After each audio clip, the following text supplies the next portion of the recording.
you, and do put comments into the Mentimeter as we go through as well. So I'll hand over to you, Gary.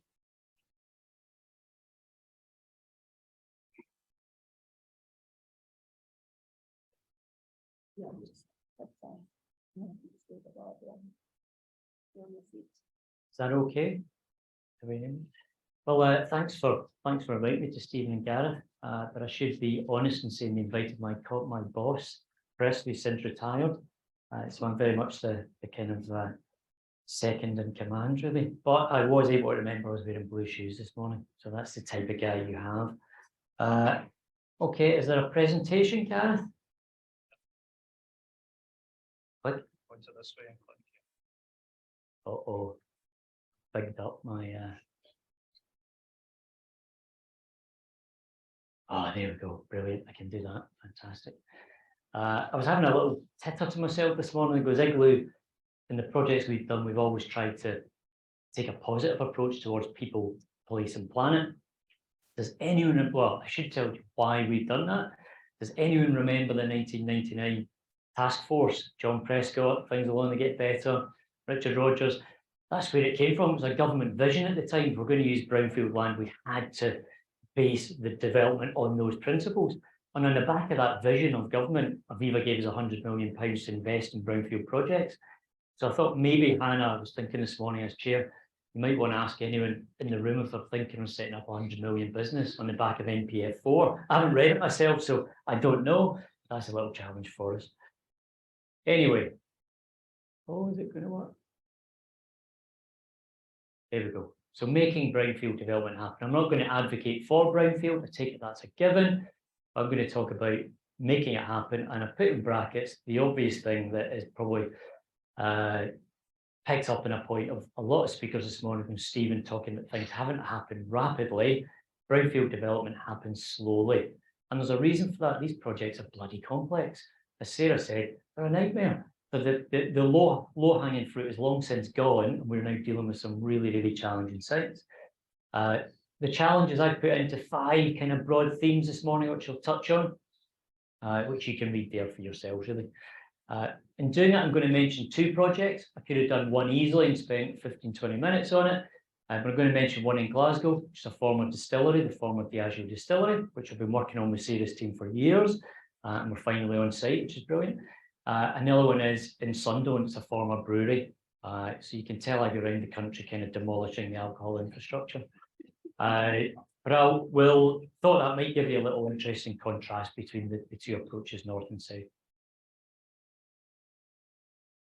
So the first thing, brownfield land, we all know it's got technical constraints, there's infrastructure issues, and there's viability, as Sarah's really stressed to us. In terms of the land quality, the image in the top left is the former Diageo distillery when we finished the groundworks to get it ready for development. And those concrete blocks are the weight of a house. The NHBC made us put them around the site, and we had to monitor them for 7 weeks, every day, down to the exact millimetre to prove what the settlement was going to be on that site for foundation design. So this room is about big thinking, NPF, but for us, success or failure comes down at times to millimetres of what the cost of development is going to be on that site. And there's also the geo-environmental that goes with it as well. Viability we've touched on. The image in the top right is a brownfield site. That is the former Vox Brewery in Sunderland. It's been sat empty so long it's turned green again. But we're now on site there, but it shows you the challenges of delivering. It's been 15 years since it was demolished. And the challenge there is really market failure. People have not wanted to build in that location. Alongside the viability, and part of the thing that informs that is the infrastructure challenges we face. Even on the Diageo site, where we put in new utilities and we designed them in 2017, by the time you get to 2023, the utility infrastructure you put in is wrong already. As we're moving off gas, we're now having to put in extra infrastructure, extra substations, now as our lifestyles and needs have changed. So whatever you do in infrastructure in these long-term sites, you will get wrong, I can assure you of that.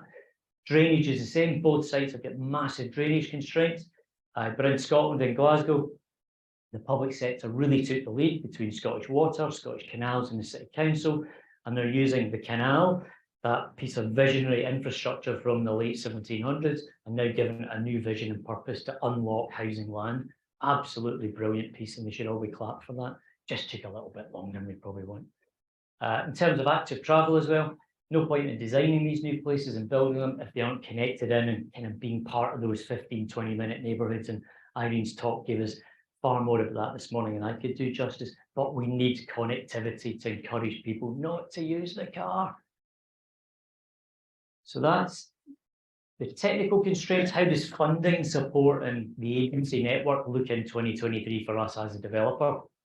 Well, the top left is that greenfield site, Brownfield, Greenfield in Sunderland, and that's what we're on site with now. So love it or hate it from design-wise, it is quite a bold design. We're hoping it'll change the perception of that place. But to deliver that, we've had to get funding from 3 different sources, all from the same department ultimately, around about £10 million. In Glasgow, in the top right, is the Diageo distillery, where there's been 3 funds for the site itself, around about £6 million, and Sustrans have put money in as well towards active travel links, so more than £6 million. So both of them, the numbers fairly relevant, just shows the scale of challenge and the scale of support you really need. So overall, the viability doesn't matter. Been doing this for nearly 30 years now. The names always change, but the need for funding support does not change in brownfield development. What those in both projects might show, though, is it's a very, very complex jigsaw now we're dealing with. And it's very piecemeal at times. Sarah and I will both know you'll get a call for there's going to be a fund coming out, there's going to be a fund, and you have to do some crazy last minute bid based on 5 packet numbers, and we hope that it works. And that's a kind of nuts approach to development in this country. It causes so much stress. And what it does as well is it turns off investment massively. The Diageo site, we should have done direct ourselves, but we could never get Aviva to the point of being comfortable that all of these different funding streams were going to work. So the Canal Partnership, massive clap to Glasgow City Council and Scottish Canals, because they stepped in, Scottish Canal said, we'll buy it, and the City Council gave them the money. And we now find ourselves buying the land back from them to develop the housing. Bit bonkers, but it's worked, and we've had to make it work that way. In Sunderland, it's been the council that have led. Leads me to really think it's the councils that are now leading on regeneration and brownfield development. That has not always been the case. We've had URCs, we've had development agencies, but now it's coming, they've all gone, and it's coming back to councils to do it. In terms of market making, this is a big one for me. We're working in locations that viability is a struggle. And we always think good design is a key to changing perception and adding value to a place. But top left is just a little housing terrace we did in Maryhill. Just to give you a challenge we have of getting the valuation sector, and Archie might be able to explain more to me about this, is they always struggle in new locations to value homes correctly, I think. In Maryhill, we sold a house for the last one for 215,000. A year later, the private owner that's bought it sold it for 255,000. So that talk about making money for not doing anything is a very real thing, and it doesn't always come to the developer. Far from it. We're the ones struggling on day one, and then other people often make the money later. In terms of design, so that nervousness of the valuation profession. The image on the right, top right, is from Sunderland. That is high density family living in the city centre, and shock horror, there are no gardens with it. And I find round the country there is a slight nervousness of the planning and others to look at. We're still thinking about designing houses that maybe our mum and dads kind of bought and lived in, rather than some of the high density we need to make places work, as Irene mentioned this morning. Bring density and get extra support for the services. So now I've kicked the valuation and planning sector. So what do we now need to do? We want to convince owners about the quality of place, and we have to convince our funders and investors of the quality of the homes we're building. So we're looking at external accreditation, people like Building with Nature, Home Quality Mark, and RICS embodied carbon. What carbon are we using to build the homes, as well as run them? That is absolutely fundamental. Interestingly, for the Glasgow project, couldn't find anyone in Scotland who could do as a Home Quality Mark assessment or an RICS embodied carbon assessment. So we are really serious about the quality of homes and the low carbon approach to it. I don't quite think we've got the skills in our industry yet to do that. I'll maybe come back on in the discussion, but upfront carbon, it's a personal hobby horse, and it's something I don't think we're addressing at all yet. So once you've gone through your funding challenges, your technical constraints, you're maybe thinking about getting on to actually making your application. The one thing we're always really hoping for is that cooperative and supportive regulatory system. A confession, to make that happen, resources are needed across the private and public sector. We do not have enough resource and we're a private sector. You're looking at Igloo in Scotland, that's it. Because part of the challenge is we never quite know when things are going to happen, when funding is going to come forward, when you're going to get your approvals. So businesses are always reluctant to invest in extra staff to help you do that. So it's quite stressful. And I know from Sarah's side as well, working day to day with the guys, they don't have enough resource as well. You've got private and public struggling for resource to make this happen. So I'm not surprised some of those numbers are mentioned, that Litchfield study, how it takes so long for things to actually come forward. I've just done not enough of us doing this job.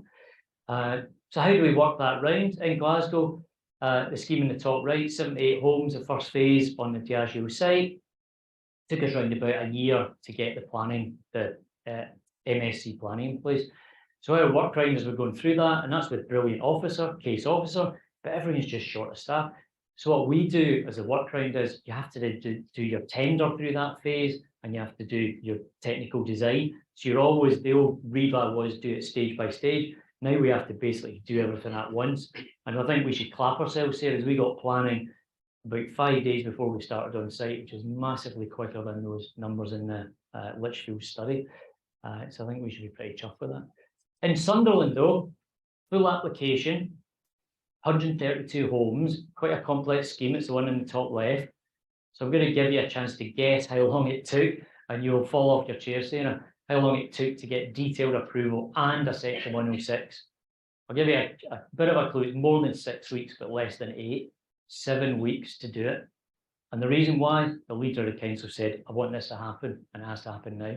So if you get the vision from the top and the planning team get the support from the top and told to help and make that happen, the system can work. The planning officer was brilliant, and he got that through committee, challenging issues in it, and we got 7 weeks consent. We've looked at different solutions over the years, master plans, design codes, SPZs. None of them have worked for us so far. The one is prioritisation. When someone at the top, an authority says it has to happen, that's the only time it happens for us. So there you go, that's a kind of lesson. And we've got other regulators. You know, in the top right, we've got this nice little sunken garden space in the housing. It's for SUDs, it's for biodiversity, it's for residents' amenity. And it's taken us 2 years to work through with really good people at Scottish Water and at the council. The challenge is it doesn't meet Sewers for Scotland 4. So the minute you want to do something that doesn't tick those boxes, it takes you time. But it's the right thing to do. And thankfully, all the stakeholders agreed and we've got permission for it. I think I might be on to my last slide, and Callum's ears might perk up at this, but for us delivering housing, one of the biggest challenges is once you've got all your approvals, it's procurement and construction quality. Massive, massive risk and massive challenge. In Sunderland, well, we're giving them a clap for giving us permission quickly, but because of all the grant funding, it has to go through public sector procurement. So for 132 homes, Passive House standard, guess how many contractors wanted to build that site? I'll give you a clue, it's less than 1. We had 0 people wanted to build that scheme, which meant we had to go out and beg the industry to engage with us, and we got 1 that would negotiate with us, and we had to drop from 132 Passive House to 21 because they said, well, there's a lot easier projects to do, so why would we do this? So you have to negotiate hard with them to actually get them to want to build it. And that's because the system, the way it's set up, it's all about risk transfer. We do all the design, and then we expect the contractors to come in and take all the risk for that construction.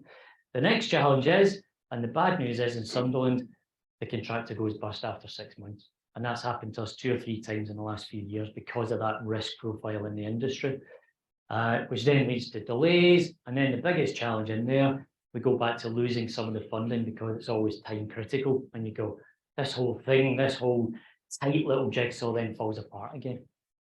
In Glasgow, we're private sector developing housing there. We won't even think about tendering. Callum hasn't paid me to say this, but we partner with CCG because we get early contractor involvement. They know they bring their buildability to the table earlier. They bring their supply chain so they can correctly price it and correctly program it, and they understand the risk in the job. And we've got no doubt at all they're going to see the job through and deliver us a good project. They also do OSM, off-site manufacture, local supply chain, which all leads into being low upfront carbon, which we're really passionate about. We've got timber frame coming from Glasgow. We've got windows and doors coming from Glasgow. We get concrete bricks, 30% less carbon than clay. coming from Glasgow, we get heat pumps, we had to go to Livingston, it's not too far away. We are getting this sense that these homes are now designed in Glasgow and being built in across the central belt, which the carbon reduction in that is incredible. Performance gap is the last thing. Callum and I were chatting just at one of the breaks. People do not respect and value the home building industry, partly because the performance gap, everyone knows the models we build are about 30% out by the time we build them. So we've got to get better at that. And the off-site manufacturer is part of that. And even in Glasgow now, we're working with CCG and we've brought in an independent energy champion just to check all the details as we go through the build, make sure that the digital model we have is what we build at the end of the job. So that's my kind of whistle stop of the big challenges, and I've written them back down because I knew I'd forget them. The technical constraints and viability, kind of summed up, is there vision now from the top down and cash to remedy some of those challenges? Funding and agencies, kind of thought, how does the public sector best lead? It feels to me it's been left to the councils and people like Sarah who are doing a brilliant job, but they've just been left holding the baby on it. Market making and design quality, how do we really value and validate design quality in this country? Cooperative regulatory system, how do we improve resources? One note in that I think our system gets really clogged by spurious applications. I see so many go up in Glasgow, application for that, and I think that'll never get built, application, that'll never get built, because you just have a feel that it's not actually viable. So I don't know how we get rid of some of those rather wishful applications. And then procurement and construction, we need to improve procurement undoubtedly, and that includes in the public sector procurement, and reduce the performance gap. And that's it. Yeah.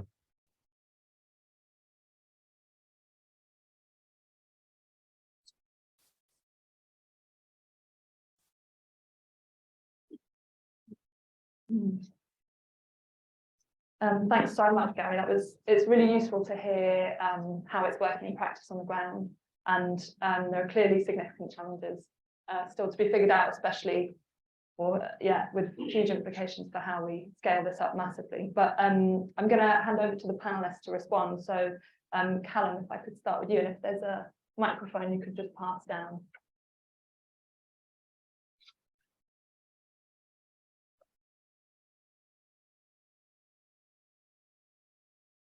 Did you have a question? Oh, sorry, no, it's just thoughts and responses, anything you'd like to highlight, disagreements, you can have a big argument if you like. Ask is coming here today, and given the task maybe CCP 6 times,